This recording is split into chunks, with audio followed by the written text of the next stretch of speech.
Today's lesson is on conditions for bacterial growth. In other words, stuff to avoid. Conditions for bacterial growth would describe anything that makes it favorable for bacteria to grow. And assuming that we're talking about pathogenic bacteria, these are things that you don't want to happen. So one thing that makes it easier for bacteria to grow is the presence of moisture. Every living thing needs water, and bacteria are no different.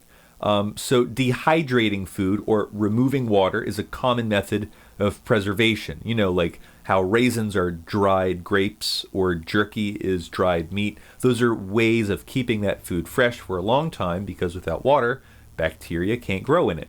Capsules and endospores protect bacteria from dying of dehydration. You remember capsules, that was one of the 3 layers in the outer shell of a bacterium, and an endospore is that protective kind of emergency thing that they do. We had that in a previous section. Moderate temperature is also something that bacteria need. Just like you, if it's too cold or too hot, they die. So there is a perfect temperature for any particular bacteria. Freezing and refrigeration are common methods of preservation, making it too cold for them to thrive. Boiling is commonly used for sterilization. You're not going to kill any bacteria in a refrigerator. You're just going to make it harder for them to grow. However, with boiling, you can actually kill a bacteria. Pasteurization is it's a sterilization method that was invented by Louis Pasteur. He also invented vaccines, and he discovered the germ theory of disease. So, thank you very much, sir. Pasteurization works like this. It's where milk is heated to a moderately high temperature for a short time. You don't want to cook it. You just want to get it pretty hot.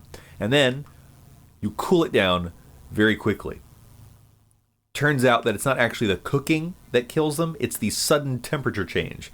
So suddenly bringing down the temperature kills 95% of the bacteria in milk. So if you look on a milk jug and you see it says pasteurized, homogenized, the pasteurized refers to this. Right, so we've got moisture, we've got temperature. What else do we have? We've got nutrition. In other words, there needs to be a food source to support the bacteria. Darkness, turns out that they do their best in the dark. They don't do very well in light. And also the proper amount of oxygen. Remember that anaerobic and aerobic organisms require or can't stand oxygen. So aerobic bacteria are the ones that need oxygen. And some anaerobic bacteria, those would be ones that don't need oxygen, are actually killed by it. In other words, it's poisonous for them. So let's see, we've got moisture, got the right temperature, which would be not too cold, not too hot, the presence of food, darkness, and an amount of oxygen that's suitable. There is a place that is extraordinarily above and beyond any bacteria's expectation for this. And it's actually like you. You are quite moist. You're like, 70-something% water. You are just the right temperature. You are not very cold. You're not very hot. You are actually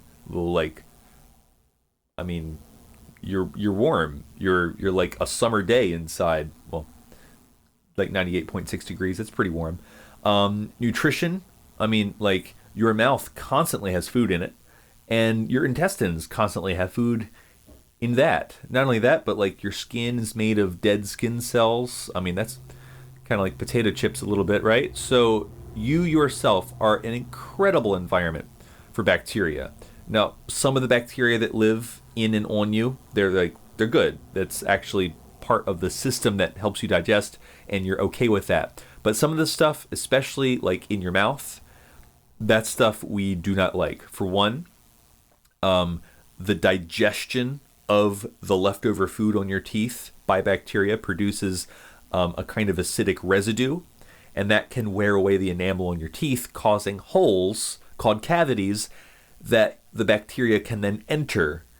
And, if you've ever had a cavity, you know that's not something you want. Not only that, but when they break down the food material left on your teeth, they produce a pretty terrible smell. And when that's on your breath, nobody wants to be around you. Bacteria can also spread through the air. So that's at least one thing that your mouth has, unless you're talking all the time. So covering food can prevent infection as well.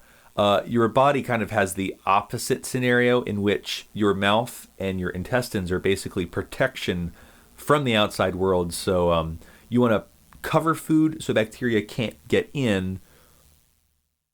But once bacteria is in there, then, you're just protecting it